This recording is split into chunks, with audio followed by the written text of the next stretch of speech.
to get into business, you need courage. You need a dream that gets you up. You need a drive. You need a why that is like, no more, I'm going to do this, or yes, I'm going to be the first in my family.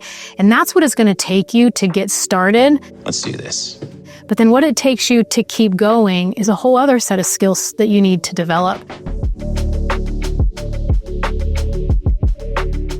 And I think that's what's important is you need the courage to start, but you need the fortitude to continue. And you need to care more about your dreams and your goals and your vision than the opinions of other people. And if you do that one thing, you can accomplish anything in your life. So I think I was successful with video in 2017 on LinkedIn because I didn't put the pressure to be successful with video on LinkedIn.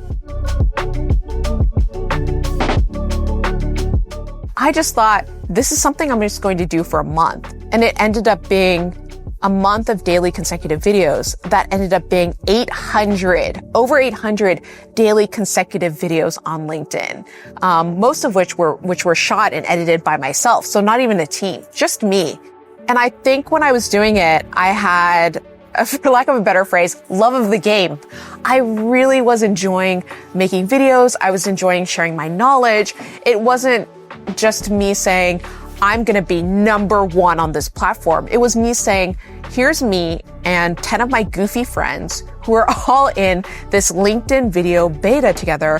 And we're going to make videos and we're going to watch each other's videos. We're going to like each other's videos and we're just going to enjoy the process.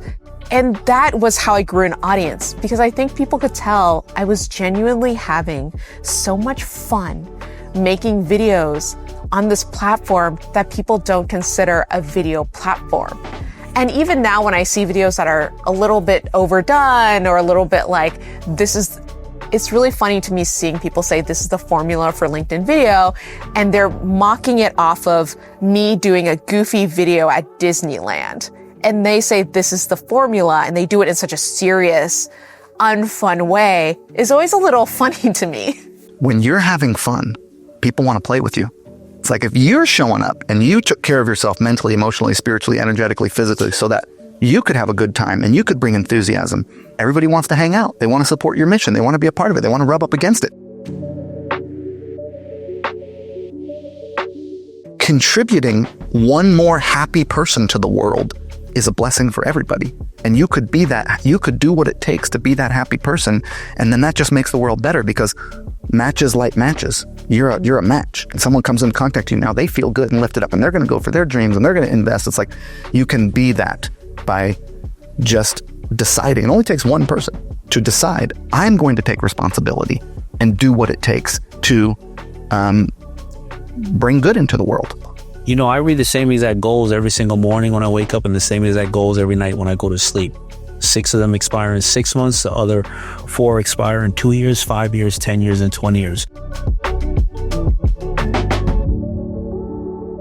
The reason I read them before I go, and they all range from health to time with my family, time with my faith. I never hit my 6-month goals because I set them so big. So if I'm going to do this amount of business, I do this amount. When I reset it, it's this amount. The reason I read them before I go to bed, I want to be the last thing I'm thinking about when I go to sleep. My mind starts to think about those things. That's what I read. And the reason I read them in the morning is because I want to be the first action I take. If I don't read them in the morning, then you're going to call me. I'm going to look on social media. My mind is going to wander. Right. And so it is pure manifestation. So you went all the way out to 20 years, you said. How do you visualize that? Do you sit down and say, okay, I'm going to document it? Or have you over time just like started taking notes as the thoughts have come to you? Is there like a ritual or an exercise that you sort of go through? Well, that's a really good question. The ritual is you visualize where you want to be, though. You see, because to say that, you know, when you read goals and stuff like that, and it's sort of as simple as you want with 2 or 3. You could be a person working at UPS right now. Say, I'm going to start learning a little bit about financial intelligence, and I'm going to put away a certain amount of my salary that if I look at it over 20 years will compound, and I'm going to research every month a way to have income producing, whether it's timeshares or income producing Airbnbs, and I'm going to slowly find a way to get that small little house that I want out in the Bahamas.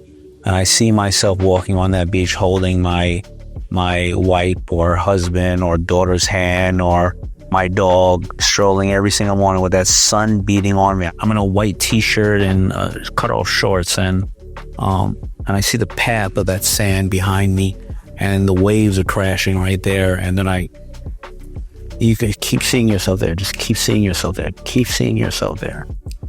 It sounds like you're doing more than just visualizing. You're almost activating all of your senses. Can I smell it? Can I taste it? Can I feel it? You have to. When you want to get that new house, is a doorknob brass or is it glass? Is it a huge door or is it a small door? When you open it up, is it a spiral staircase?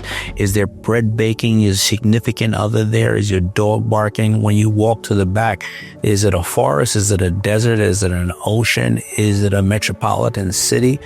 How does it smell? Are there the leaves smelling? Is it the ocean? Is the grass cut? Is it a long field? You have to see it. Yeah, and feel it.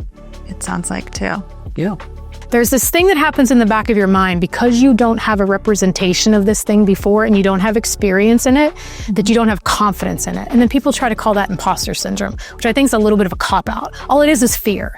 And if you just think about all the other things that you overcame, everything else that you went through 6 months, 6 years, 16 years ago, and you're like, if you could figure that out, you could figure this out too. It minimizes the mountain in front of you. And it just reminds you that it doesn't matter that this mountain is new. You've climbed other mountains. So take the confidence in that and deploy it into this new thing. That's what's going to get you to accomplish this next level in life. Yeah, everyone's an imposter until they're a master, right? Exactly. And until you have the confidence in like your own acumen and what you've developed, you have to lean on other people. It's like, that's what I did. At 19, everybody walked in and was like, oh, hi, where's the owner? You know, like, and I'm like, oh, it's me, you know, right out. I barely just got to vote. I can't order a drink legally, but they somehow allow me to like put people on payroll in this country. Like, think of that. Yeah. And so it was just an interesting thing that when you want something, when you have a vision so big that you can convince other people of it, anything is possible. And I think that's the belief that people need in the beginning, but it's the courage to keep going to keep them to continue. Imposter syndrome is kind of an interesting topic because we hear a lot about it and we're always talking about overcoming it. But it's kind of a valid thing. I don't find a problem with it a lot of times because most of the people that I've spoken to that have it or have dealt with it, it's kind of justified, right? If you're nervous to speak on stage, but maybe you've only spoken on a few stages in your life, you know, of course it makes sense you would be nervous and you feel like you don't really quite belong, because you actually don't, but that's fine. You're not going to belong anywhere, somewhere that you've never been before. So I actually think it's really totally okay to feel that imposter syndrome and just realize, yeah, that's kind of part of the process here. And if you've done something 100 times and you still feel it, okay, yeah, let's do some work on this. But until you've done something 100 times and you are almost bored of it because you're so used to it, I think it's fine and actually not a problem. It's just kind of part of the process. But if we want to get tactical and think, okay, how can I at least relieve some of those symptoms so I at least don't feel as fearful, as nervous, or as stressed because of the imposter syndrome? One thing that a lot of my clients find helpful, and something that really was a big shift for me, was just focusing on how can I give something or help the people that are listening just in any type of way. So if I'm speaking about something and maybe I haven't spoken to this big of a group before, or maybe it's something I don't think I'm an expert in yet, I like to think, okay, just on the chance maybe I know a little bit more than someone there, then actually I'd be helping them by sharing this. So even if there's a small chance, I actually think it's a disservice not to show up and not to say anything and not to share your thoughts and share your value. Because even if you help one person there and everyone else, you're just giving a good reminder to, because sometimes we need to be reminded more than we need to be taught. Then if you think about it like that, and the goal is just to help, but then you place the barrier of entry for helping really low, then that can really help kind of ease some of the pressure and ease some of the nerves. Whereas maybe it's okay that I don't feel like I belong here yet, but I'm just trying to help a little bit, and anyone that I help, that's a win. You know, there is only one step.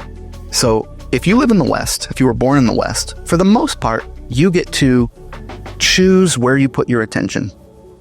Pretty much. There's things that happen to you. You know, it's like you don't get to choose everything, but you can, for the most part, unless you're like on the real low end of the economic spectrum, you kind of get to choose like what you put your attention on. And then you are the ultimate arbiter or judge of the experience that you had. So you get to choose what you perceive, then you get to judge it as good or bad. And you could just judge more of it as good. You could just find more things right and pleasurable and good, and you could find the goodness in your world and put your attention on that, because what you put your attention on grows. And we are so fucking focused on how we are flawed. I don't have enough money, I don't have the right color hair, I'm too fat, I'm too skinny, I don't smell right, whatever. There's everywhere you look, someone's telling you some way in which you're inadequate. We're playing all this defense where it's like, just quit it. Just look around and say, this is good. This is right. I'm going to enjoy that. I'm going to invest in that. It's like the more attention you put on the good in your life, the more good there is. And it turns out we all have so much more resource and goodness around us that we could acknowledge. And the more you acknowledge the good, the more it exists and the more it creates. So it's like, it's actually like it is a mindset shift. It's an internal thing. It's like it is an inside job.